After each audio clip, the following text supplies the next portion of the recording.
ਸ੍ਰੀ ਵਾਹਿਗੁਰੂ ਸਾਹਿਬ ਜੀ। ਸਤਿਜੁਗ ਉੱਤਮ ਆਖੀਐ,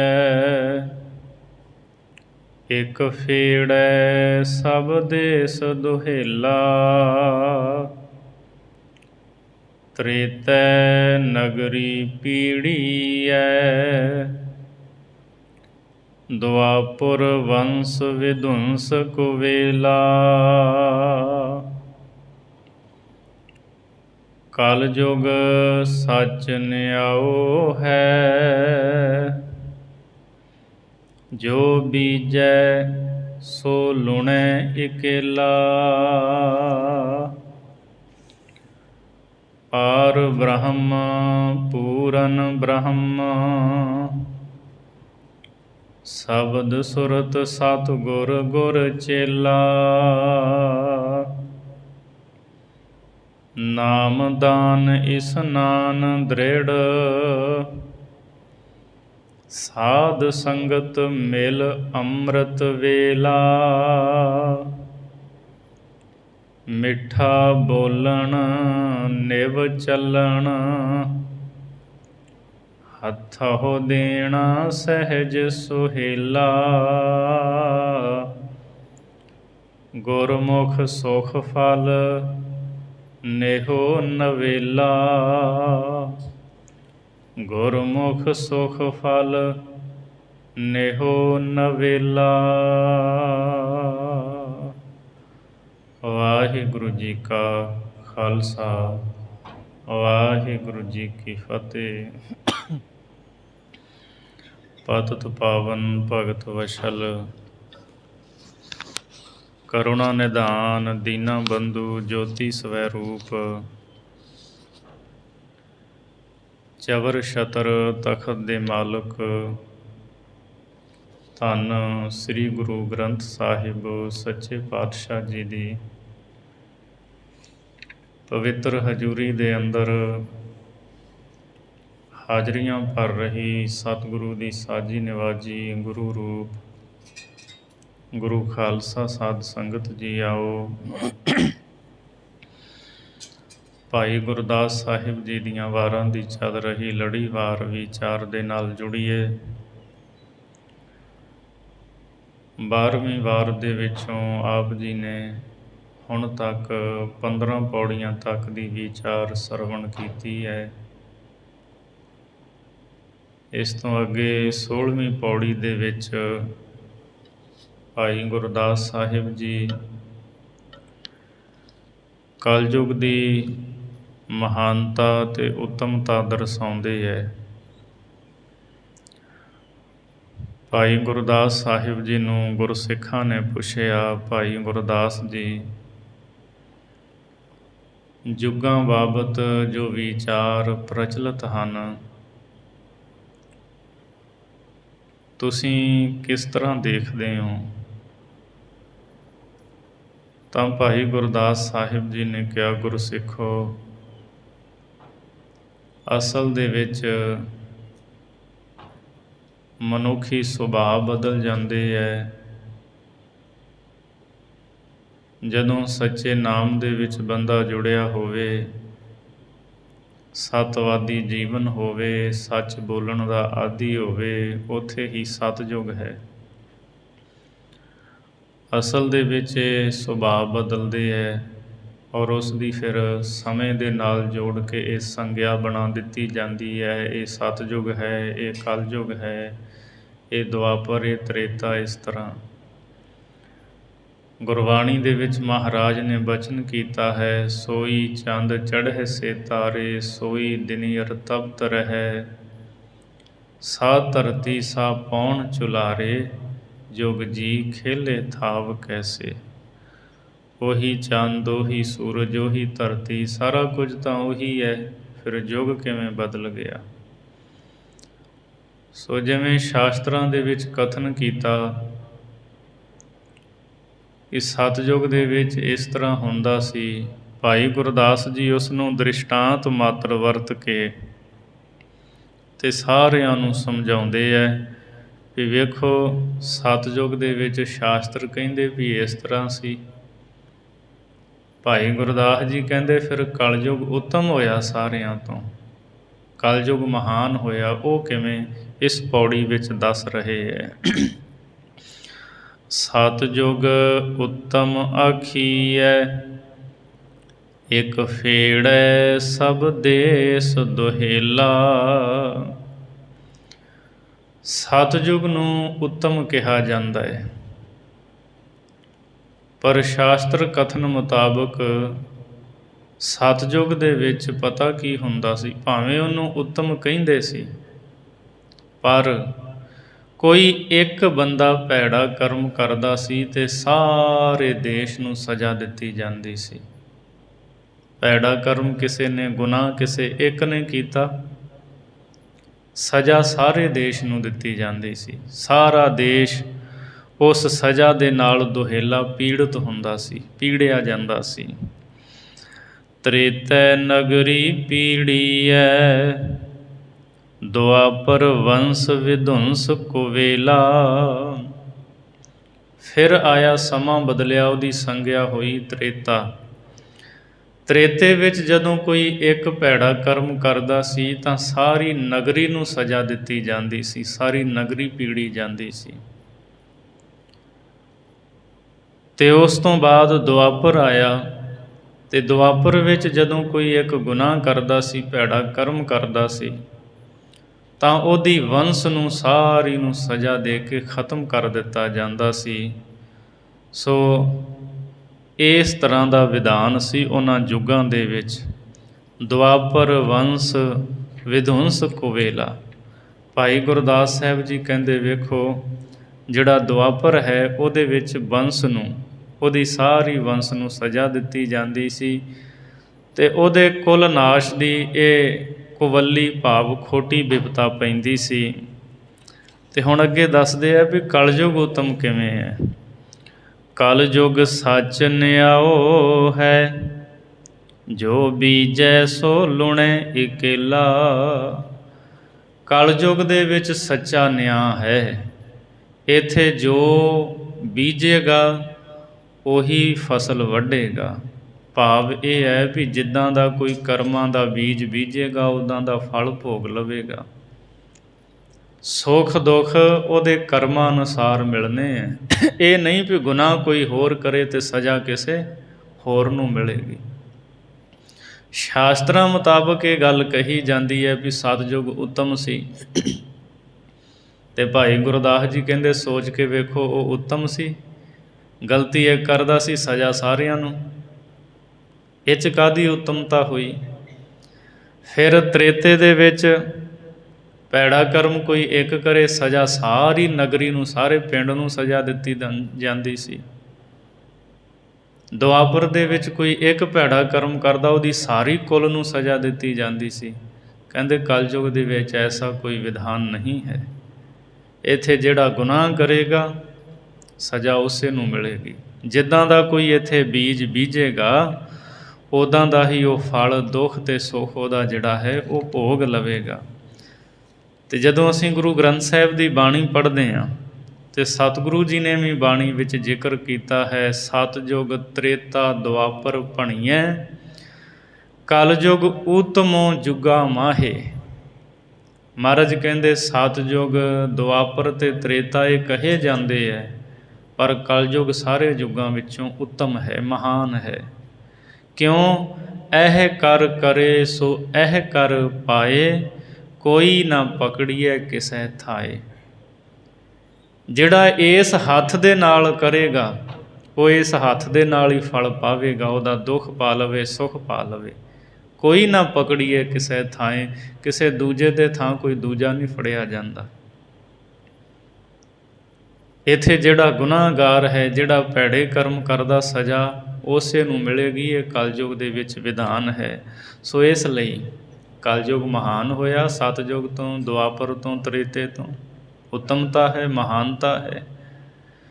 ਸੋ ਭਾਈ ਗੁਰਦਾਸ ਜੀ ਕਹਿੰਦੇ ਇਸ ਲਈ ਹੁਣ ਉਹ ਸਮਾਂ ਨਹੀਂ, ਹੁਣ ਤਾਂ ਤੁਸੀਂ ਸ਼ੁਭ ਕਰਮ ਕਰੋ, ਪ੍ਰੇਮਾ ਭਗਤੀ ਕਰੋ, ਨਾਮ ਜਪੋ, ਇਹਦਾ ਫਲ ਤੁਹਾਨੂੰ ਮਿਲੇਗਾ। ਇਹ ਨਹੀਂ ਵੀ ਬੰਦਗੀ ਕੋਈ ਹੋਰ ਕਰੇ ਤੇ ਫਲ ਕੋਈ ਹੋਰ ਲੈ ਜਾਏ, ਐਸਾ ਵਿਧਾਨ ਨਹੀਂ ਹੈ। ਸੋ ਤੁਹਾਨੂੰ ਸਦੀਵੀ ਸੁਖ ਮਿਲੇਗਾ ਜਿਵੇਂ ਜਿਵੇਂ ਤੁਸੀਂ ਨਾਮ ਜਪੋਗੇ। ਪਾਰ ਬ੍ਰਹਮ ਪੂਰਨ ਬ੍ਰਹਮ, ਸ਼ਬਦ ਸੁਰਤ ਸਤਿਗੁਰ ਗੁਰ ਚੇਲਾ। ਸਤਿਗੁਰੂ ਹੀ ਪਾਰ ਬ੍ਰਹਮ ਪੂਰਨ ਬ੍ਰਹਮ ਦਾ ਰੂਪ ਹਨ। ਪਾਰ ਬ੍ਰਹਮ ਪੂਰਨ ਬ੍ਰਹਮ ਜੋ ਸਾਰੀਆਂ ਥਾਵਾਂ 'ਤੇ ਵਿਆਪਕ ਹੈ, ਸਤਿਗੁਰੂ ਜੀ ਉਸ ਦਾ ਰੂਪ ਹਨ। ਅਤੇ ਜਿਹੜਾ ਸਤਿਗੁਰੂ ਦੇ ਸ਼ਬਦ ਦੇ ਵਿੱਚ ਸੁਰਤ ਜੋੜਦਾ ਹੈ, ਉਹ ਗੁਰੂ ਦਾ ਵੱਡਾ ਚੇਲਾ ਹੈ। ਗੁਰ ਦਾ ਅਰਥ ਵੱਡਾ, ਉਹ ਗੁਰੂ ਦਾ ਵੱਡਾ ਸਿੱਖ ਹੈ, ਵੱਡਾ ਚੇਲਾ ਹੈ, ਜਿਹੜਾ ਸ਼ਬਦ ਦੇ ਨਾਲ ਸੁਰਤ ਜੋੜਦਾ ਹੈ। ਇਸ ਲਈ ਗੁਰਸਿੱਖੋ, ਤੁਸੀਂ ਸਤਿਗੁਰੂ ਦੇ ਸ਼ਬਦ ਦੇ ਨਾਲ ਜੁੜੋ। ਸ਼ਬਦ ਵਿੱਚ ਹੀ ਸਾਰੀਆਂ ਬਰਕਤਾਂ ਹਨ। ਨਾਮ ਦਾਨ ਇਸਨਾਨ ਦ੍ਰਿੜ, ਸਾਧ ਸੰਗਤ ਮਿਲ ਅੰਮ੍ਰਿਤ ਵੇਲਾ। ਅਤੇ ਜਿਹੜਾ ਗੁਰੂ ਦਾ ਸਿੱਖ ਸ਼ਬਦ ਦੇ ਵਿੱਚ ਸੁਰਤ ਜੋੜਦਾ ਹੈ, ਭਾਈ ਗੁਰਦਾਸ ਜੀ ਕਹਿੰਦੇ ਉਹ ਨਾਮ ਦਾਨ ਅਤੇ ਇਸ਼ਨਾਨ ਨੂੰ, ਇਸ ਉਪਦੇਸ਼ ਨੂੰ ਆਪਣੇ ਹਿਰਦੇ ਵਿੱਚ ਦ੍ਰਿੜ ਕਰਕੇ ਚੱਲਦਾ ਹੈ, ਇਹਦੇ ਮੁਤਾਬਕ ਚੱਲਦਾ ਹੈ। ਨਾਮ ਜਪਦਾ ਹੈ, ਜਥਾ ਸ਼ਕਤ ਦਾਨ ਦੇਣਾ, ਜਿਵੇਂ ਦਸਵੰਧ ਕੱਢਦਾ ਹੈ, ਅਥਵਾ ਆਪ ਜਪਦਾ ਅਤੇ ਹੋਰਾਂ ਨੂੰ ਜਪਾਉਣਾ, ਇਹ ਸਭ ਤੋਂ ਵੱਡਾ ਦਾਨ ਹੈ। ਆਪ ਜਪਣਾ ਅਤੇ ਹੋਰਾਂ ਨੂੰ ਜਪਾਉਣਾ, ਇਹ ਵੀ ਦਾਨ ਹੈ। ਮਾਘ ਮੱਜਨ ਸੰਗ ਸਾਧੂਆਂ, ਧੂੜੀ ਕਰ ਇਸ਼ਨਾਨ, ਹਰ ਕਾ ਨਾਮ ਧਿਆਏ ਸੁਣ, ਸਭਨਾਂ ਨੂੰ ਕਰ ਦਾਨ। ਸਾਰਿਆਂ ਨੂੰ ਦਾਨ, ਆਪ ਜਪਣਾ ਅਤੇ ਸਾਰਿਆਂ ਨੂੰ ਜਪਾਉਣਾ। ਸੋ ਨਾਮ ਜਪਦਾ, ਦਾਨ ਕਰਦਾ ਅਤੇ ਇਸ਼ਨਾਨ ਤਨ ਦਾ ਵੀ ਅਤੇ ਮਨ ਦਾ ਵੀ ਕਰਦਾ ਹੈ। ਇਹ ਉਪਦੇਸ਼ ਉਹਨੇ ਦ੍ਰਿੜ ਕੀਤਾ ਹੈ। ਸਾਧ ਸੰਗਤ ਮਿਲ ਅੰਮ੍ਰਿਤ ਵੇਲਾ, ਅਤੇ ਅੰਮ੍ਰਿਤ ਵੇਲੇ ਸਾਧ ਸੰਗਤ ਵਿੱਚ ਮਿਲ ਕੇ ਆਸਾ ਦੀ ਵਾਰ ਦਾ ਕੀਰਤਨ ਸੁਣਦਾ ਹੈ, ਬਾਣੀ ਸੁਣਦਾ ਹੈ, ਸ਼ਬਦ ਸੁਣਦਾ, ਵਿਚਾਰ ਸੁਣਦਾ ਸ਼ਬਦ ਦੀ। ਸੋ ਇਸ ਤਰ੍ਹਾਂ ਦਾ ਉਹ ਸਿੱਖ ਦਾ ਜੀਵਨ ਹੈ ਜਿਹੜਾ ਸ਼ਬਦ ਨਾਲ ਜੁੜਿਆ ਹੈ। ਮਿੱਠਾ ਬੋਲਣ ਨਿਵ ਚੱਲਣ, ਹੱਥੋਂ ਦੇਣਾ ਸਹਿਜ ਸੁਹੇਲਾ। ਉਹਦੇ ਵਿੱਚ ਗੁਣ ਨੇ ਗੁਰਸਿੱਖ ਦੇ ਵਿੱਚ। ਮਿੱਠਾ ਬੋਲ ਬੋਲਦਾ ਹੈ, ਨਿਵ ਚੱਲਣ ਅਤੇ ਨਿਉ ਕੇ ਚੱਲਦਾ, ਨਿਮਰਤਾ ਧਾਰ ਕੇ, ਉਹਦੇ ਜੀਵਨ ਦੇ ਵਿੱਚ ਨਿਮਰਤਾ ਹੈ। ਹੱਥੋਂ ਦੇਣਾ ਸਹਿਜ ਸੁਹੇਲਾ, ਅਤੇ ਹੱਥੋਂ ਕੁਝ ਦਿੰਦਾ ਹੈ, ਫਿਰ ਉਹ ਸੁਭਾਵਕ ਹੀ ਸੁਖੀ ਹੁੰਦਾ ਹੈ। ਇਹੋ ਜਿਹਾ ਜਿਹੜਾ ਗੁਰਮੁਖ ਹੈ ਨਾ, ਹੱਥੋਂ ਦੇ ਕੇ ਸਹਿਜੇ ਹੀ ਉਹ ਸੁਖੀ ਹੁੰਦਾ ਹੈ। ਹੱਥੋਂ ਕੁਝ ਦਿੰਦਾ ਹੈ, ਮੱਥੇ ਵੱਟ ਨਹੀਂ ਪਾਉਂਦਾ, ਅਤੇ ਕਹਿੰਦਾ ਇਹੀ ਹੈ ਵੀ ਦਾਣਾ ਪਾਣੀ ਵਾਹਿਗੁਰੂ ਜੀ ਦਾ, ਇਹ ਸਾਰਾ ਕੁਛ ਉਸੇ ਦਾ ਹੀ ਹੈ, ਮੇਰਾ ਤਾਂ ਕੀ ਹੈ। ਸੋ ਇਸ ਤਰ੍ਹਾਂ ਦਾ ਉਹ ਸਿੱਖ ਦਾ ਜੀਵਨ ਹੁੰਦਾ ਜਿਹੜਾ ਸ਼ਬਦ ਵਿੱਚ ਸੁਰਤ ਜੋੜਦਾ ਹੈ। ਗੁਰਮੁਖ ਸੁਖ ਫਲ ਨੇਹੋ ਨਵੇਲਾ। ਭਾਈ ਗੁਰਦਾਸ ਸਾਹਿਬ ਜੀ ਕਹਿੰਦੇ ਇਹੋ ਜਿਹੇ ਜਿਹੜੇ ਗੁਰਮੁਖ ਹਨ, ਉਹਨਾਂ ਨੂੰ ਸੁਖ ਫਲ ਦੀ ਜਿਹੜੀ ਪ੍ਰਾਪਤੀ ਹੁੰਦੀ ਹੈ, ਅਤੇ ਇਹੀ ਉਹਨਾਂ ਦਾ ਨੇਹੋ ਨਵੇਲਾ, ਨਵੀਂ ਗੁਰੂ ਦੇ ਨਾਲ ਪ੍ਰੀਤ ਹੈ। ਉਹਨਾਂ ਦਾ ਨੇਹ ਜਿਹੜਾ ਨਾ ਗੁਰੂ ਦੇ ਨਾਲ ਪਿਆਰ ਹੈ, ਉਹ ਸਦਾ ਹੀ ਨਵਾਂ ਰਹਿੰਦਾ, ਕਦੇ ਪੁਰਾਣਾ ਨਹੀਂ ਹੁੰਦਾ। ਨਾ ਪ੍ਰਭੂ ਪੁਰਾਣਾ ਹੁੰਦਾ, ਨਾ ਗੁਰੂ ਪੁਰਾਣਾ ਹੈ। ਇਹ ਪਿਆਰ ਤਾਂ ਨਿਤ ਨਵਾਂ ਹੈ। ਅਥਵਾ ਨੇਹੋ ਨਾ ਵੇਲਾ, ਇਸ ਤਰ੍ਹਾਂ ਵੀ ਵਿਦਵਾਨ ਸੱਜਣ ਅਰਥ ਕਰਦੇ ਹੈ ਵੀ ਉਹਨਾਂ ਦੀ ਪ੍ਰੀਤ ਦਾ ਕੋਈ ਵੇਲਾ ਨਹੀਂ। ਉਹ ਅੱਠੇ ਪਹਿਰ ਹੀ ਗੁਰੂ ਦੇ ਨਾਲ ਪ੍ਰੀਤ ਰੱਖਦੇ ਹੈ, ਕੋਈ ਖਾਸ ਸਮਾਂ ਨਹੀਂ। ਹਰ ਵੇਲੇ ਸ਼ਬਦ ਦੇ ਨਾਲ ਪ੍ਰੀਤ ਹੁੰਦੀ ਹੈ ਉਹਨਾਂ ਦੀ, ਔਰ ਐਸੀ ਪ੍ਰੀਤ ਜਿਹੜੀ ਨਵੀਂ ਰਹਿੰਦੀ ਹੈ। ਇਹੋ ਜਿਹਾ ਸੁਖ ਫਲ ਗੁਰਮੁਖਾਂ ਨੂੰ ਪ੍ਰਾਪਤ ਹੁੰਦਾ ਹੈ। ਇਸ ਤੋਂ ਅੱਗੇ 17ਵੀਂ ਪੌੜੀ ਵਿੱਚ ਭਾਈ ਗੁਰਦਾਸ ਸਾਹਿਬ ਜੀ ਗੁਰੂ ਨਾਨਕ ਸਾਹਿਬ ਜੀ ਦੀਆਂ ਸਿਫਤਾਂ ਕਰਦੇ ਹੈ। ਪਾਰ ਬ੍ਰਹਮ ਪਰਮੇਸ਼ਰ ਨੇ ਆਪ ਸੰਸਾਰ 'ਤੇ ਆਉਣਾ ਕੀਤਾ। ਵਾਹਿਗੁਰੂ ਗੁਰਮੰਤਰ ਸੰਸਾਰ ਦੇ ਲੋਕਾਂ ਨੂੰ ਦ੍ਰਿੜ ਕਰਵਾਇਆ, ਗੁਰਮੁਖ ਗਾਡੀ ਰਾਹ ਚਲਾਇਆ, ਅਤੇ ਸਤਿਗੁਰੂ ਨੇ ਹੁਕਮ ਦੇ ਵਿੱਚ ਚੱਲਣ ਦੀ ਜਾਚ ਸਿਖਾਈ।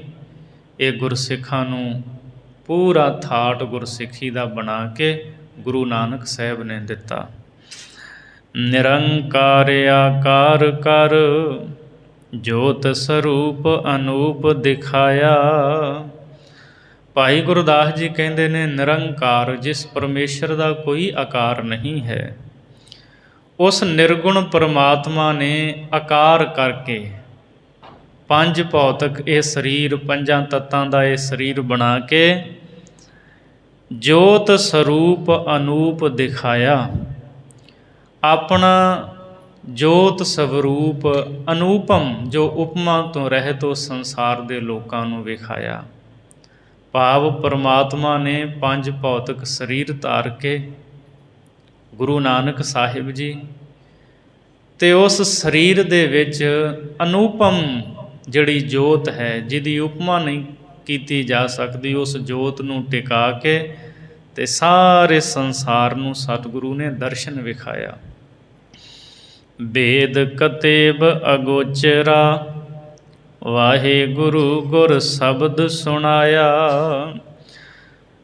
ਭਾਈ ਗੁਰਦਾਸ ਜੀ ਕਹਿੰਦੇ, ਜਿਹੜਾ ਸਵਰੂਪ ਪ੍ਰਭੂ ਨੇ ਧਾਰਿਆ, ਪੰਜ ਭੌਤਿਕ ਸਰੀਰ, ਉਹਦੇ ਵਿੱਚ ਅਨੂਪਮ ਜੋਤੀ ਟਿਕਾਈ, ਸੰਸਾਰ ਦਾ ਭਲਾ ਕੀਤਾ।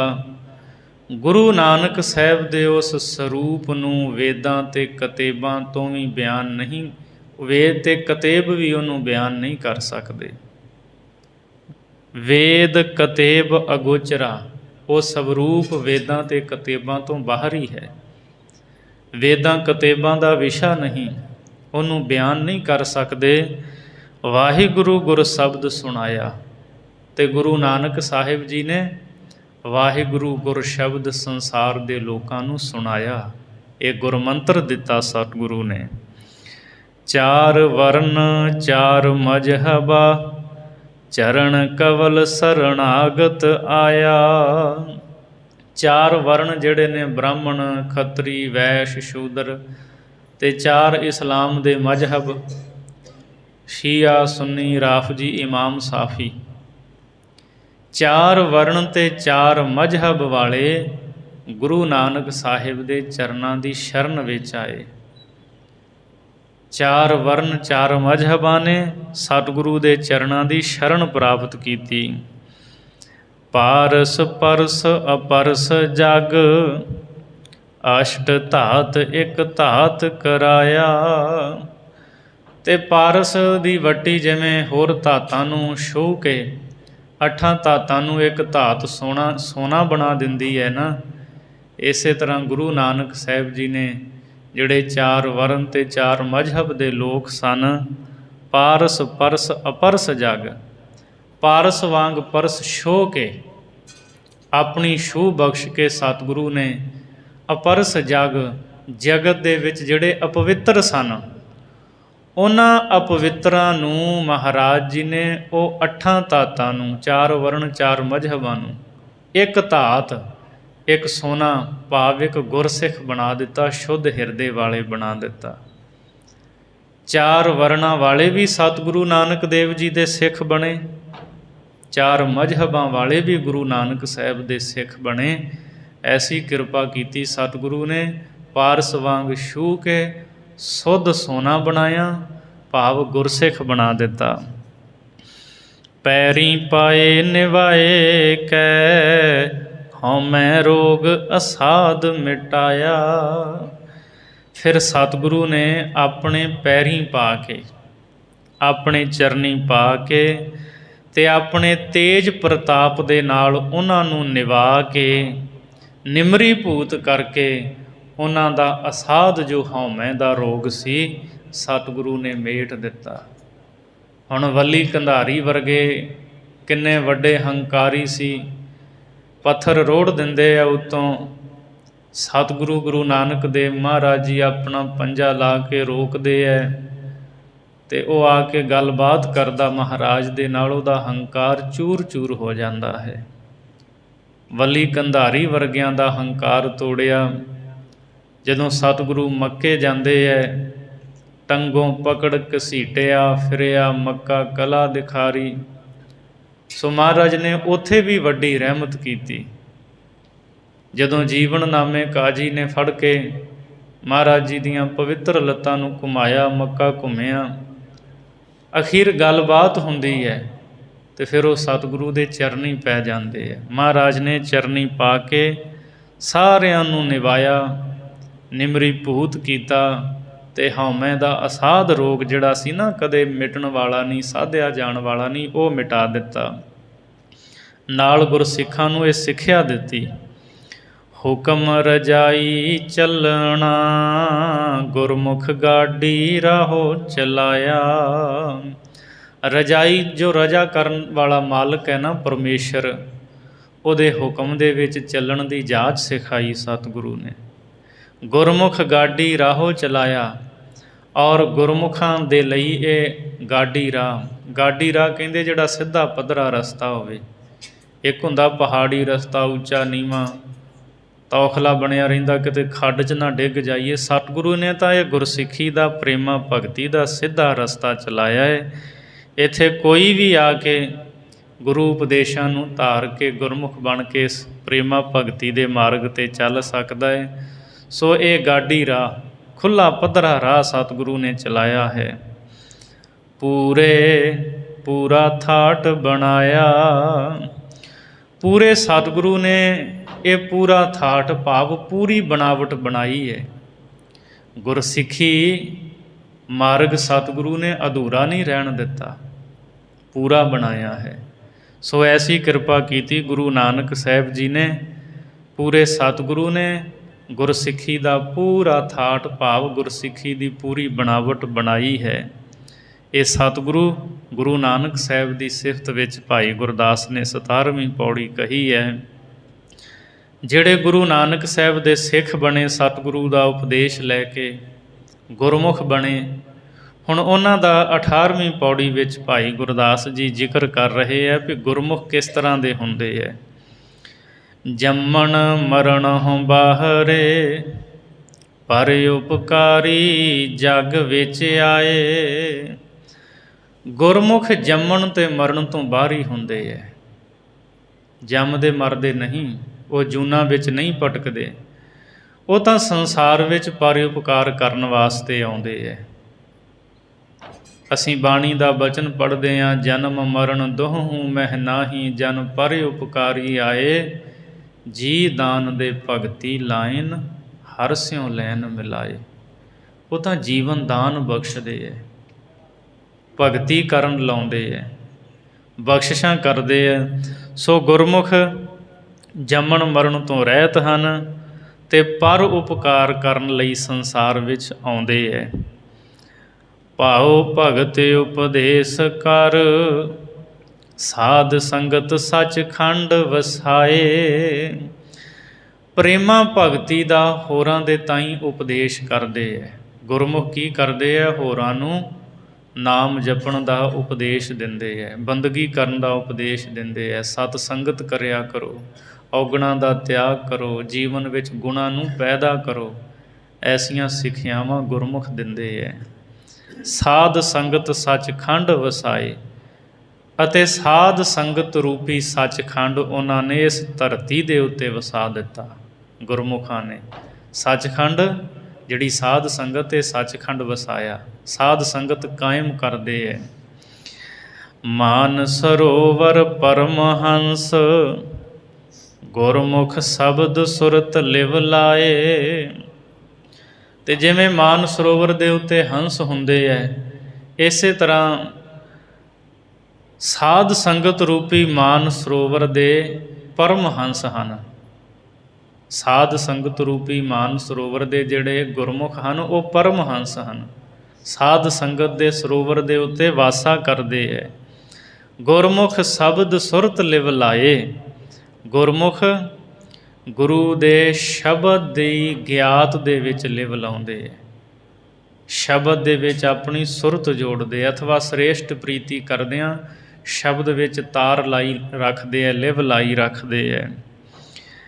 ਚੰਦਨ ਵਾਸ ਵਣਾਸ ਪਤ, ਅਫਲ ਸਫਲ ਚੰਦਨ ਮਹਿਕਾਏ। ਭਾਈ ਗੁਰਦਾਸ ਜੀ ਕਹਿੰਦੇ ਹੈ, ਬਨਸਪਤੀ ਦੇ ਵਿੱਚ ਜਿਹੜਾ ਚੰਦਨ ਹੈ ਨਾ, ਉਹਦੀ ਜਿਵੇਂ ਵਾਸ਼ਨਾ ਸੁਗੰਧੀ ਮਿਲੀ ਹੋਈ ਹੁੰਦੀ ਹੈ। ਅਫਲ ਸਫਲ ਚੰਦਨ ਮਹਿਕਾਏ, ਤੇ ਚੰਦਨ ਦੇ ਵਿੱਚ ਇਹ ਗੁਣ ਹੁੰਦਾ ਹੈ, ਭਾਵੇਂ ਫਲ ਵਾਲੇ ਰੁੱਖ ਹੋਣ ਤੇ ਭਾਵੇਂ ਬਿਨਾਂ ਫਲਾਂ ਤੋਂ, ਬਗੈਰ ਫਲ ਦੇ, ਅਫਲ, ਜਿਨ੍ਹਾਂ ਨੂੰ ਫਲ ਨਹੀਂ ਲੱਗਦੇ, ਤੇ ਸਫਲ ਜਿਹੜੇ ਸਹਿਤ ਫਲਾਂ ਦੇ ਨੇ।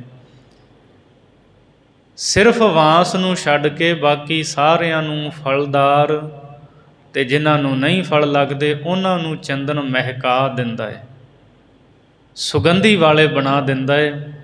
ਚੰਦਨ ਵਰਗਾ ਗੁਣ ਹੁੰਦਾ ਗੁਰਮੁਖਾਂ ਦੇ ਵਿੱਚ। ਉਹ ਵੀ ਸਾਰਿਆਂ ਨੂੰ, ਭਾਵੇਂ ਅਫਲ ਹੋਣ ਭਾਵੇਂ ਸਫਲ, ਗੁਣਾਂ ਵਾਲੇ ਨਹੀਂ ਗੁਣਾਂ ਵਾਲੇ, ਸਾਰਿਆਂ ਨੂੰ ਪ੍ਰੇਮਾ ਭਗਤੀ ਦੀ ਸੁਗੰਧੀ ਦੇ ਨਾਲ ਮਹਿਕਾ ਦਿੰਦੇ ਹੈ।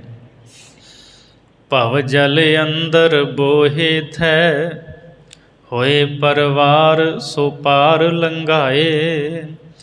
ਸੰਸਾਰ ਭਵਜਲ ਦੇ ਵਿੱਚ ਗੁਰਮੁਖ ਬੋਹਿਤ ਜਹਾਜ਼ ਦੇ ਵਾਂਗੂ ਹਨ। ਜਿਵੇਂ ਭਾਈ ਮੰਝ ਨੂੰ ਸਤਿਗੁਰੂ ਪੰਚਮ ਪਾਤਸ਼ਾਹ ਨੇ ਬਚਨ ਕਿਹਾ ਸੀ, ਮੰਝ ਪਿਆਰਾ ਗੁਰੂ ਨੂੰ ਗੁਰ ਮੰਝ ਪਿਆਰਾ, ਮੰਝ ਗੁਰੂ ਕਾ ਬੋਹਿਥਾ ਜਗ ਲੰਘਣ ਹਾਰਾ। ਮਹਾਰਾਜ ਕਹਿੰਦੇ ਇਹ ਤਾਂ ਹੁਣ ਗੁਰੂ ਕਾ ਬੋਹਿਥਾ ਜਹਾਜ਼ ਹੈ। ਭਾਈ ਮੰਝ ਜਿਹੜੇ ਜਿਹੜੇ ਇਹਦੀ ਸੰਗਤ ਕਰਨਗੇ ਸੰਸਾਰ ਤੋਂ ਤਰ ਜਾਣਗੇ। ਸੋ ਗੁਰਮੁਖ ਜਿਹੜੇ ਹਨ ਉਹ ਸੰਸਾਰ ਦੇ ਵਿੱਚ ਬੋਹਿਤ ਹੈ, ਜਹਾਜ਼ ਵਾਂਗੂ ਹਨ।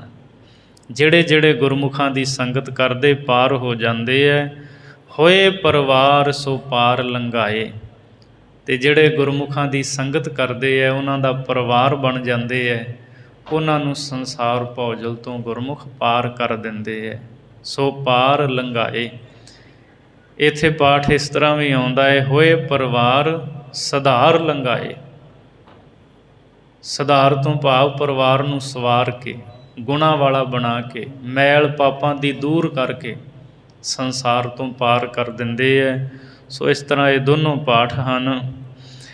ਲਹਿਰ ਤਰੰਗ ਨ ਵਿਆਪਾਈ, ਮਾਇਆ ਵਿੱਚ ਉਦਾਸ ਰਹਾਏ। ਤੇ ਗੁਰਮੁਖਾਂ ਨੂੰ ਸੰਸਾਰ ਦੇ ਵਿੱਚ ਵਿਕਾਰਾਂ ਦੀਆਂ ਲਹਿਰਾਂ ਨਹੀਂ ਪੋ ਸਕਦੀਆਂ। ਵਿਕਾਰਾਂ ਦੀਆਂ ਲਹਿਰਾਂ ਉਹਨਾਂ ਨੂੰ ਵਿਆਪਦੀਆਂ ਨੇ। ਜਿਹੜੀਆਂ ਇੱਥੇ ਲਹਿਰਾਂ ਉੱਠਦੀਆਂ ਨੇ ਨਾ, ਲੋਭ ਲਹਿਰਤ ਨੀਜਰ ਬਾਜੈ, ਇਹ ਲਹਿਰਾਂ ਗੁਰਮੁਖਾਂ ਨੂੰ ਨਹੀਂ ਵਿਆਪਦੀਆਂ। ਲਹਿਰ ਤਰੰਗ ਨਾ ਵਿਆਪਈ। ਔਰ ਇਸੇ ਤਰ੍ਹਾਂ ਜੋ ਰੱਬੀ ਗੁਣ ਨੇ, ਦੈਵੀ ਗੁਣ ਹਨ, ਉਹਨਾਂ ਦਾ ਵੀ ਉਹਨਾਂ ਨੂੰ ਕੋਈ ਹੰਕਾਰ ਨਹੀਂ ਹੈ।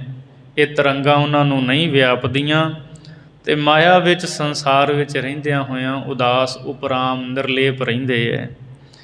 ਗੁਰਮੁਖ ਸੁਖ ਫਲ ਸਹਿਜ ਸਮਾਏ। ਗੁਰਮੁਖ ਸੁਖ ਫਲ ਨੂੰ ਪ੍ਰਾਪਤ ਕਰਕੇ ਸਹਿਜ ਵਿੱਚ ਸਮਾ ਜਾਂਦੇ ਹੈ। ਅਡੋਲ ਅਵਸਥਾ ਜਿਹੜੀ ਹੈ ਨਾ, ਉਹਦੇ ਵਿੱਚ ਗੁਰਮੁਖ ਪਿਆਰੇ ਲੀਨ ਹੋਏ ਰਹਿੰਦੇ ਹੈ। ਸਹਿਜ ਪਦਵੀ ਵਿੱਚ ਗੁਰਮੁਖ ਸਮਾਏ ਰਹਿੰਦੇ ਹੈ। ਹੁਣ ਇਸ ਤੋਂ ਅੱਗੇ 19ਵੀਂ ਪੌੜੀ ਦੇ ਵਿੱਚ ਭਾਈ ਗੁਰਦਾਸ ਸਾਹਿਬ ਜੀ ਗੁਰੂ ਦੀ ਸਿਫਤ ਔਰ ਗੁਰੂ ਦੇ ਉਪਦੇਸ਼ ਨੂੰ ਕਮਾਉਣ ਵਾਲੇ, ਜਿਨ੍ਹਾਂ ਨੇ ਹਿਰਦੇ ਵਿੱਚ ਗੁਰੂ ਦਾ ਸ਼ਬਦ ਵਸਾਇਆ, ਉਹਨਾਂ ਨੂੰ ਧੰਨ ਕਹਿੰਦੇ ਹੈ। ਗੁਰੂ ਵੀ ਧੰਨ, ਗੁਰੂ ਦੇ ਸਿੱਖ ਵੀ ਧੰਨ। ਧੰਨ ਗੁਰੂ ਗੁਰਸਿੱਖ ਧੰਨ, ਆਦਿ ਪੁਰਖ ਆਦੇਸ ਕਰਾਇਆ। ਭਾਈ ਗੁਰਦਾਸ ਜੀ ਕਹਿੰਦੇ ਗੁਰੂ ਧੰਨ ਹੈ, ਗੁਰਸਿੱਖ ਧੰਨ, ਗੁਰਸਿੱਖ ਵੀ ਧੰਨ ਹੈ। ਆਦਿ ਪੁਰਖ ਆਦੇਸ ਕਰਾਇਆ। ਤੇ ਗੁਰੂ ਨੇ ਕੀ ਕੀਤਾ ਹੈ? ਆਦਿ ਪੁਰਖ ਜੋ ਪਰਮਾਤਮਾ ਹੈ ਉਹਨੂੰ ਨਮਸਕਾਰ ਕਰਾਇਆ ਹੈ। ਮੱਥਾ ਟੇਕਣਾ ਗੁਰਸਿੱਖਾਂ ਨੂੰ ਗੁਰੂ ਨੇ ਸਿਖਾਇਆ ਹੈ ਕਿ ਆਦਿ ਪੁਰਖ ਨੂੰ ਨਮਸਕਾਰ ਕਰੋ। ਜਿਵੇਂ ਜੋਗੀਆਂ ਦੇ ਨਾਲ ਸਤਿਗੁਰੂ ਨਾਨਕ ਦੇਵ ਮਹਾਰਾਜ ਜੀ ਦੀ ਜਦੋਂ ਚਰਚਾ ਹੁੰਦੀ, ਉਹ ਆਉਂਦੇ ਹੈ, ਆਦੇਸ ਆਦੇਸ ਕਹਿੰਦੇ ਹੈ। ਅਤੇ ਪਾਤਸ਼ਾਹ ਕੀ ਕਹਿੰਦੇ ਹੈ? ਆਦੇਸ ਤਿਸੈ ਆਦੇਸ, ਆਦ ਅਨੀਲ ਅਨਾਦ ਅਨਾਹਤ ਜੁਗ ਜੁਗ ਏਕੋ ਵੇਸ। ਪਾਤਸ਼ਾਹ ਜੀ ਕਹਿੰਦੇ ਨਮਸਕਾਰ ਹੈ ਉਸ ਨੂੰ, ਪਰਮਾਤਮਾ ਨੂੰ, ਜੋ ਸਭ ਦਾ ਮੁੱਢ ਹੈ, ਅਨਾਦਿ ਹੈ, ਸਦਾ ਇੱਕ ਰਸ ਇੱਕੋ ਜਿਹਾ ਰਹਿੰਦਾ ਹੈ। ਪਰਮਾਤਮਾ ਨੂੰ ਨਮਸਕਾਰ ਹੈ। ਸੋ ਗੁਰੂ ਧੰਨ ਹੈ। ਅਤੇ ਉਹ ਗੁਰੂ ਦਾ ਸਿੱਖ ਵੀ ਧੰਨਤਾ ਦੇ ਲਾਇਕ ਹੈ, ਜਿਸ ਨੂੰ ਆਦਿ ਪੁਰਖ ਦਾ ਆਦੇਸ਼ ਕਰਨਾ, ਭਾਵ ਮੱਥਾ ਟੇਕਣਾ, ਸਤਿਗੁਰੂ ਨੇ ਸਿਖਾਇਆ ਹੈ। ਸਤਿਗੁਰ ਦਰਸ਼ਨ ਧਨ ਹੈ, ਧਨ ਦਿਸ਼ਟ ਗੁਰ ਧਿਆਨ ਧਰਾਇਆ। ਸਤਿਗੁਰੂ ਦਾ ਦਰਸ਼ਨ ਧਨ ਹੈ। ਅਨੇਕਾਂ ਗੁਰੂ ਕੇ ਪਿਆਰ ਵਾਲੇ ਸਿੱਖ ਨਿਤਾ ਪ੍ਰਤੀ ਸਤਿਗੁਰੂ ਦੇ ਦਰਸ਼ਨ ਕਰਦੇ ਹੈ। ਗੁਰੂ ਦਾ ਦਰਸ਼ਨ ਧਨ ਹੈ, ਧਨ ਦਿਸ਼ਟ ਗੁਰ ਧਿਆਨ ਧਰਾਇਆ। ਅਤੇ ਇਸੇ ਤਰ੍ਹਾਂ ਉਹ ਦ੍ਰਿਸ਼ਟੀ ਭਾਵ ਉਹ ਨੇਤਰ ਧਨ ਹਨ ਜਿਨ੍ਹਾਂ ਵਿੱਚ ਗੁਰੂ ਦਾ ਧਿਆਨ ਟਿਕਦਾ ਹੈ। ਅਤੇ ਇਹ ਸਤਿਗੁਰੂ ਦੀ ਰਹਿਮਤ ਹੈ। ਸਤਿਗੁਰੂ ਨੇ ਹੀ ਇਹ ਰਹਿਮਤ ਕੀਤੀ ਹੈ। ਧਨ ਦਿਸ਼ਟ ਗੁਰ ਧਿਆਨ ਧਰਾਇਆ। ਧਨ ਹੈ ਉਹ ਦ੍ਰਿਸ਼ਟੀ ਭਾਵ ਧਨ ਹਨ ਉਹ ਨੇਤਰ ਜਿਨ੍ਹਾਂ ਵਿੱਚ ਗੁਰੂ ਦਾ ਧਿਆਨ ਗੁਰੂ ਨੇ ਆਪ ਹੀ ਧਰਾਇਆ ਹੈ। ਧੰਨ ਧੰਨ ਸਤਿਗੁਰ ਸ਼ਬਦ, ਧੰਨ ਸੁਰਤ ਗੁਰ ਗਿਆਨ ਸੁਣਾਇਆ। ਸਤਿਗੁਰੂ ਦਾ ਸ਼ਬਦ ਧੰਨ ਹੈ, ਧੰਨ ਹੈ। ਧੰਨ ਸੁਰਤ ਅਤੇ ਉਹ ਗਿਆਤ ਧੰਨ ਹੈ ਜਿਸ ਨੇ ਗੁਰੂ ਦਾ ਗਿਆਨ ਸੁਣਾਇਆ ਹੈ। ਗਿਆਤ ਭਾਵ ਸੋਝੀ, ਉਹ ਸਮਝ, ਉਹ ਅਕਲ। ਧੰਨ ਹੈ ਜਿਸ ਨੇ ਗੁਰੂ ਦਾ ਗਿਆਨ ਸੁਣਾਇਆ।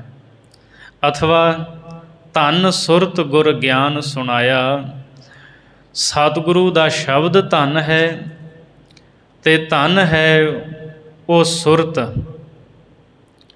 ਜਿਸ ਨੇ ਗੁਰੂ ਦਾ ਗਿਆਨ ਸਮਝ ਕੇ ਅੱਗੇ ਹੋਰਾਂ ਦੇ ਤਾਈਂ ਸੁਣਾਇਆ ਹੈ। ਚਰਨ ਕਵਲ ਗੁਰ ਧੰਨ ਧੰਨ, ਧੰਨ ਮਸਤਕ ਗੁਰ ਚਰਣੀ ਲਾਇਆ। ਸਤਿਗੁਰੂ ਜੀ ਦੇ ਪਵਿੱਤਰ ਚਰਨ ਕਮਲ ਧੰਨ ਹਨ, ਧੰਨ ਹਨ। ਅਤੇ ਧੰਨ ਹੈ ਉਹ ਮਸਤਕ, ਉਹ ਮੱਥਾ ਜਿਹੜਾ ਗੁਰੂ ਦੇ ਚਰਨੀ ਲੱਗਾ ਹੈ। ਸਤਿਗੁਰੂ ਨੇ ਬਾਣੀ ਦੇ ਵਿੱਚ ਵੀ ਇਹ ਸਾਨੂੰ ਉਪਦੇਸ਼ ਦਿੱਤਾ ਹੈ। ਉਹ ਮੱਥਾ ਧੰਨ ਜਿਹੜਾ ਗੁਰੂ ਚਰਨਾਂ 'ਤੇ ਲੱਗਦਾ ਹੈ। ਉਹ ਨੇਤਰ ਧੰਨ ਜਿਹੜੇ ਨੇਤਰ ਗੁਰੂ ਦੇ ਦਰਸ਼ਨ ਕਰਦੇ ਹੈ। ਔਰ ਇਸੇ ਤਰ੍ਹਾਂ ਉਹ ਹੱਥ ਧੰਨ ਜਿਹੜੇ ਗੁਰੂ ਦੀ ਸੇਵਾ ਕਰਦੇ ਹੈ। ਉਹ ਪੈਰ ਸਫਲੇ ਜਿਹੜੇ ਗੁਰੂ ਦਰ 'ਤੇ ਚੱਲ ਕੇ ਜਾਂਦੇ ਹੈ। ਸਰੀਰ ਦੇ ਉਹਨਾਂ ਸਾਰੇ ਅੰਗਾਂ ਦੀ ਸਫਲਤਾ ਕਹੀ ਹੈ। ਉਹ ਰਸਨਾ ਧੰਨ ਹੈ ਜਿਹੜੀ ਨਾਮ ਜਪਦੀ ਗੁਰੂ ਸਿਫਤਾਂ ਦੇ ਵਿੱਚ ਭਿੱਜੀ ਰਹਿੰਦੀ ਹੈ। ਸਾ ਰਸਨਾ ਧੰਨ ਧੰਨ ਹੈ ਮੇਰੀ ਜਿੰਦੜੀਏ, ਗੁਣ ਗਾਵੇ ਹਰ ਪ੍ਰਭ ਕੇਰੇ ਰਾਮ। ਸੋ ਇਸ ਲਈ ਸਰੀਰ ਦੇ ਅੰਗ ਉਹ ਮਸਤਕ ਧੰਨ ਹੈ ਜਿਹੜਾ ਮੱਥਾ ਗੁਰੂ ਚਰਨਾਂ 'ਤੇ ਲਾਇਆ ਗਿਆ। ਧੰਨ ਧੰਨ ਗੁਰ ਉਪਦੇਸ਼ ਹੈ, ਧੰਨ ਰਿਦਾ ਗੁਰ ਮੰਤਰ ਵਸਾਇਆ। ਗੁਰੂ ਦਾ ਉਪਦੇਸ਼ ਧੰਨ ਹੈ। ਗੁਰੂ ਦੀ ਸਿੱਖਿਆ ਜਿਹੜੀ ਹੈ ਧੰਨ ਹੈ। ਅਤੇ ਭਾਈ ਗੁਰਦਾਸ ਜੀ ਕਹਿੰਦੇ ਧੰਨ ਹੈ ਉਹ ਹਿਰਦਾ ਜਿਸ ਹਿਰਦੇ ਦੇ ਵਿੱਚ ਗੁਰੂ ਮੰਤਰ ਵਾਹਿਗੁਰੂ ਮੰਤਰ ਵਸਾਇਆ ਗਿਆ ਹੈ। ਜਿਸ ਹਿਰਦੇ ਦੇ ਵਿੱਚ ਗੁਰੂ ਦਾ ਸ਼ਬਦ ਵਸਾਇਆ ਗਿਆ ਉਹ ਹਿਰਦਾ ਧੰਨ ਹੈ। ਗੁਰਬਾਣੀ ਦਾ ਸਤਿਗੁਰੂ ਦਾ ਬਚਨ ਹੈ, ਧੰਨ ਧੰਨ ਸੁਹਾਵਾ ਸੋ ਸਰੀਰ ਥਾਨ ਹੈ, ਜਿੱਥੇ ਮੇਰਾ ਗੁਰ ਧਰੇ ਵਿਖਾ। ਉਹ ਸਰੀਰ ਥਾਂ ਧੰਨ ਜਿਸ ਸਰੀਰ ਦੇ ਵਿੱਚ ਗੁਰੂ ਦੇ ਸ਼ਬਦ ਰੂਪੀ ਚਰਨ ਪਏ ਹੈ। ਸੋ ਉਹ ਹਿਰਦਾ ਧੰਨ ਹੈ ਜਿਸ ਹਿਰਦੇ ਵਿੱਚ ਗੁਰੂ ਦਾ ਮੰਤਰ ਵਸਾਇਆ ਹੈ। ਧੰਨ ਧੰਨ ਗੁਰ ਚਰਣਾ ਮਤੋ, ਧੰਨ ਮੋਹਤ ਜਿਤ ਅਪਿਓ ਪੀਆਇਆ। ਭਾਈ ਗੁਰਦਾਸ ਜੀ ਕਹਿੰਦੇ ਗੁਰੂ ਦੇ ਚਰਨਾਂ ਦਾ ਅੰਮ੍ਰਿਤ, ਚਰਨਾਮ੍ਰਿਤ ਧੰਨ ਹੈ। ਅਤੇ ਧੰਨ ਮੋਹਤ ਉਹ ਅੱਧੀ ਘੜੀ, ਉਹ ਸਮਾਂ ਜਦੋਂ ਚਰਨਾਮ੍ਰਿਤ ਮੁੱਖ ਦੇ ਵਿੱਚ ਪਾਇਆ ਗਿਆ, ਉਹ ਸਮਾਂ ਉਹ ਅੱਧੀ ਘੜੀ ਧੰਨ ਹੈ। ਗੁਰਮੁਖ ਸੁਖ ਫਲ ਅਜਰ ਜਰਾਇਆ। ਧੰਨ ਉਹ ਗੁਰਮੁਖ ਹਨ ਜਿਨ੍ਹਾਂ ਨੇ ਸੁਖ ਫਲ ਆਤਮ ਰਸ ਦੀ ਪ੍ਰਾਪਤੀ ਜਿਹੜੀ ਹੈ ਤਾਂ ਅਜਰ ਵਸਤੂ, ਪਰ ਇਸ ਨੂੰ ਜਰ ਲਿਆ ਹੈ। ਜੋ ਰਹਿਮਤਾਂ ਪ੍ਰਾਪਤ ਹੋਈਆਂ ਉਹਨੂੰ ਜਰ ਕੇ ਰੱਖਿਆ। ਗੁਰਸਿੱਖ ਧੰਨ ਹਨ, ਗੁਰਮੁਖ ਧੰਨ ਹਨ। ਗੁਰੂ ਵੀ ਧੰਨ, ਗੁਰੂ ਦਾ ਦਰਸ਼ਨ, ਗੁਰੂ ਦੀ ਸਿੱਖਿਆ। ਅਤੇ ਗੁਰਸਿੱਖ ਧੰਨ ਜਿਨ੍ਹਾਂ ਦਰਸ਼ਨ ਕੀਤੇ, ਉਹਨਾਂ ਦਾ ਮਸਤਕ ਧੰਨ ਜਿਨ੍ਹਾਂ ਗੁਰੂ ਚਰਨਾਂ 'ਤੇ ਮੱਥਾ ਲਾਇਆ। ਹਿਰਦਾ ਧੰਨ ਜਿਹਦੇ ਵਿੱਚ ਗੁਰੂ ਦਾ ਸ਼ਬਦ ਵਸਿਆ। ਗੁਰੂ ਗ੍ਰੰਥ ਸਾਹਿਬ ਜੀ ਦੇ ਅੰਮ੍ਰਿਤ ਬਚਨ ਅਸੀਂ ਪੜ੍ਹਦੇ ਹਾਂ। ਧੰਨ ਧੰਨ ਸੋ ਗੁਰ ਸਿੱਖ ਕਹੀਐ, ਜੋ ਸਤਿਗੁਰ ਚਰਣੀ ਜਾਏ ਪਿਆ। ਧੰਨ ਧੰਨ ਸੋ ਗੁਰ ਸਿੱਖ ਕਹੀਐ, ਜਿਨ ਹਰ ਨਾਮਾ ਮੁਖ,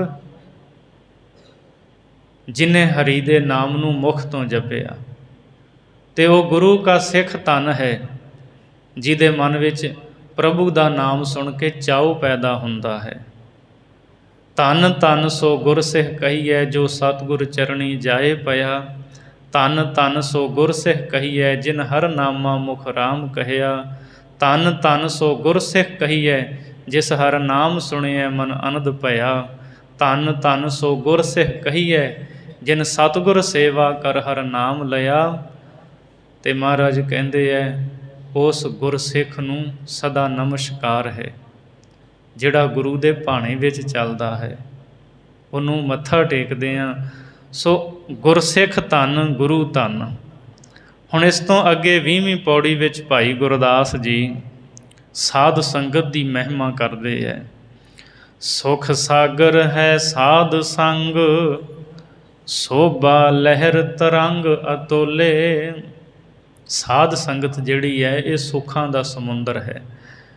ਸਮੁੰਦਰ ਵਿੱਚ ਜਿਵੇਂ ਪਾਣੀ ਦੀ ਕੋਈ ਘਾਟ ਨਹੀਂ, ਸੈਂਕੜੇ ਨਦੀਆਂ ਸਮੁੰਦਰ ਵਿੱਚ ਪੈਂਦੀਆਂ ਨੇ, ਇਸੇ ਤਰ੍ਹਾਂ ਗੁਰੂ ਕੀ ਜਿਹੜੀ ਸੰਗਤ ਹੈ, ਸਾਧ ਸੰਗਤ ਹੈ ਨਾ, ਸਤਿਪੁਰਸ਼ਾਂ ਦੀ ਸੰਗਤ ਹੈ, ਸੁੱਖਾਂ ਦਾ ਸਮੁੰਦਰ ਹੈ।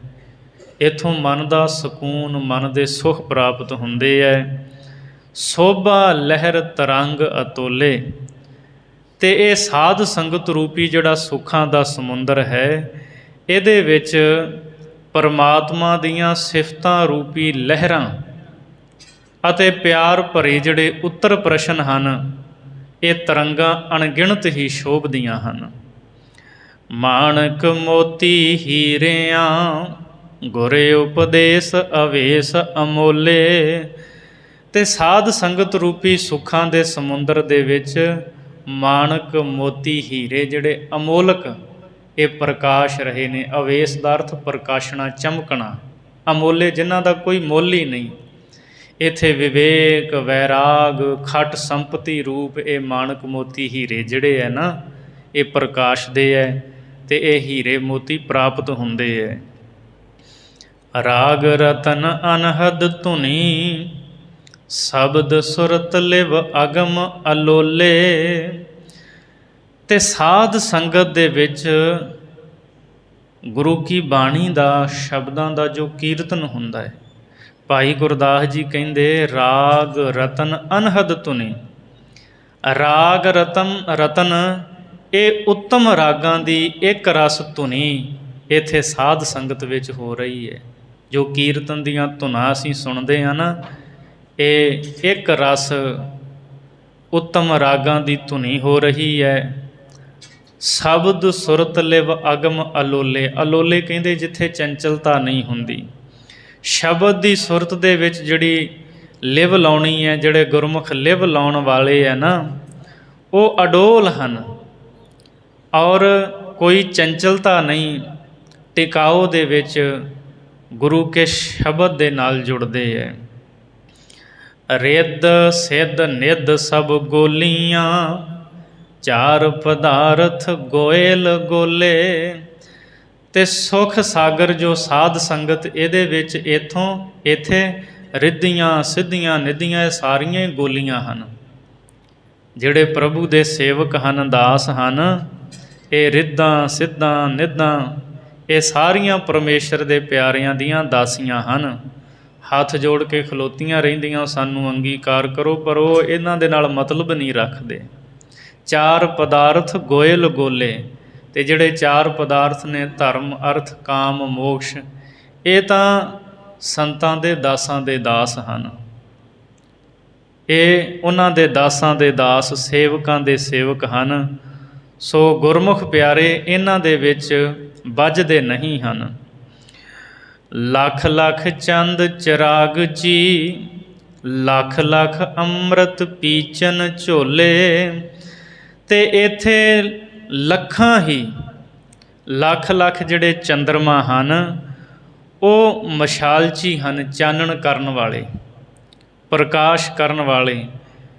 ਤੇ ਉਹਨਾਂ ਦੇ ਪਾਸੋਂ ਜਿਹੜੇ ਜਗਿਆਸੂ ਹਨ, ਲੱਖਾਂ ਦੀ ਗਿਣਤੀ ਵਿੱਚ ਅੰਮ੍ਰਿਤ ਝੋਲ ਕੇ ਪੀਣ ਵਾਲੇ ਹੈ। ਝੋਲ ਕੇ ਦਾ ਅਰਥ ਹੁੰਦਾ ਜਿਵੇਂ ਪਾਣੀ ਦੇ ਉੱਤੇ ਬੂਰ ਆ ਜਾਂਦਾ, ਝੱਗ ਆ ਜਾਂਦੀ, ਉਸ ਨੂੰ ਨਿਤਾਰ ਕੇ ਪਰੇ ਕਰਕੇ ਤੇ ਉਸ ਪਾਣੀ ਨੂੰ ਪੀ ਲੈਣਾ। ਕਹਿੰਦੇ ਇਸ ਤਰ੍ਹਾਂ ਬੂਰ ਹਟਾ ਕੇ ਭਾਵ ਨਿਰਣਾ ਕਰਕੇ ਵਾਹਿਗੁਰੂ ਦਾ ਨਾਮ ਅੰਮ੍ਰਿਤ ਲੱਖਾਂ ਹੀ ਜਗਿਆਸੂ ਪੀਂਦੇ ਹੈ।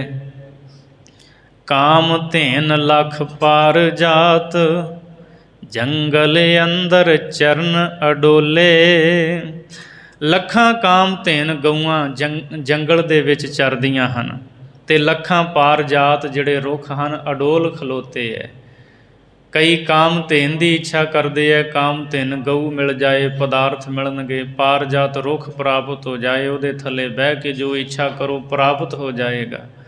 ਭਾਈ ਗੁਰਦਾਸ ਜੀ ਕਹਿੰਦੇ ਗੁਰਮੁਖ ਇਹਨਾਂ ਦੇ ਨਾਲ ਮਤਲਬ ਨਹੀਂ ਰੱਖਦੇ, ਉਹ ਇਹਨਾਂ ਚੀਜ਼ਾਂ 'ਚ ਵੱਝਦੇ ਨਹੀਂ। ਇੱਥੇ ਤਾਂ ਲੱਖਾਂ ਹੀ ਕਾਮ ਧੇਨ ਜੰਗਲਾਂ 'ਚ ਚਰਦੀਆਂ ਫਿਰਦੀਆਂ ਨੇ, ਲੱਖਾਂ ਪਾਰ ਜਾਤ ਰੁੱਖ ਅਡੋਲ ਖਲੋਤੇ ਹੈ। ਗੁਰਮੁਖ ਤਾਂ ਸਿਰਫ ਨਾਮ ਦਾ ਰਸ ਪ੍ਰਾਪਤ ਕਰਦੇ ਹੈ। ਗੁਰਮੁਖ ਸੁਖ ਫਲ ਬੋਲ ਅਬੋਲੇ।